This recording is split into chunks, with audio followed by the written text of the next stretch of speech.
Nothing is lost in surrender, but much can be missed without it. That's our topic on this Monday morning.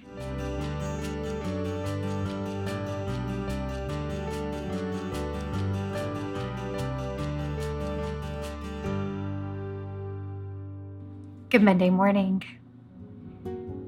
Most of us know the story of Abraham and Sarah. They had wanted a child forever. And it's not until the ripe old ages of 100 for Abraham and 90 for Sarah that this gift of a child finally comes. And then the inconceivable. God asks Abraham to sacrifice this son. The son that God promised Abraham before Isaac ever even showed up. In fact, God told Abraham, your descendants from this boy are going to be like the sands of the sea and the stars of the sky. That was God's promise to him. And now in this moment, God is asking him to surrender this child that's been promised and that he's waited a lifetime for. Oh, the things God asks us to surrender.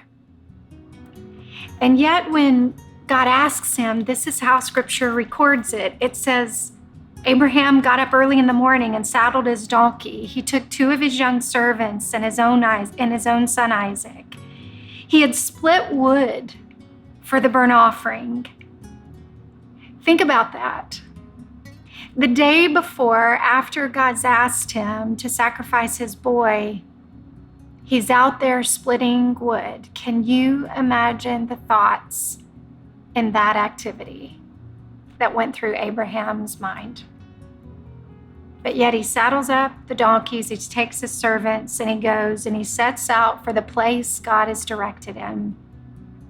On the 3rd day, he looked up and saw the place in the distance, and he told his young servants, stay here with the donkey. The boy and I are going up to worship. Then we will come back to you. There's so much beauty in this passage of Scripture that so just is like a megaphone of Abraham's faith. First of all, Scripture doesn't record some debate between him and God, and there he is chopping up his own wood that's supposed to be the place for the sacrifice of Isaac. And then in this moment when he sees the place of sacrifice, he looks at his servants and said, we're going up to worship, but we will be back. See, Abraham knew this boy was his promise. And he believed the God of the promise, that what God promised, God would do. But in this place of surrender, he says we're going to worship. I don't know about you, but when God's asking me to surrender something, worship is not the first thing that comes to my mind. The first thing that comes to my mind is this verbal tug of war. God, are you sure? God, do you know what you're asking of me? God, can we think of another way to do this? God, I'm not really sure I'm going to do this. I mean, you put your own battle of the wills in there, if you will. But there was none of that in Abraham. Abraham just walked up the hill with his boy at the sound of the Lord's command, and coming up the other side was God's provision to Abraham's faith, a ram. And when he went to raise the knife, God would stay his hand because God knew that Abraham would be obedient to whatever he asked him to do. God can't get to us what he has for us until we're willing to surrender all that we have. What is God asking you to surrender? And are you willing to worship him when he asks? Can you trust his promise?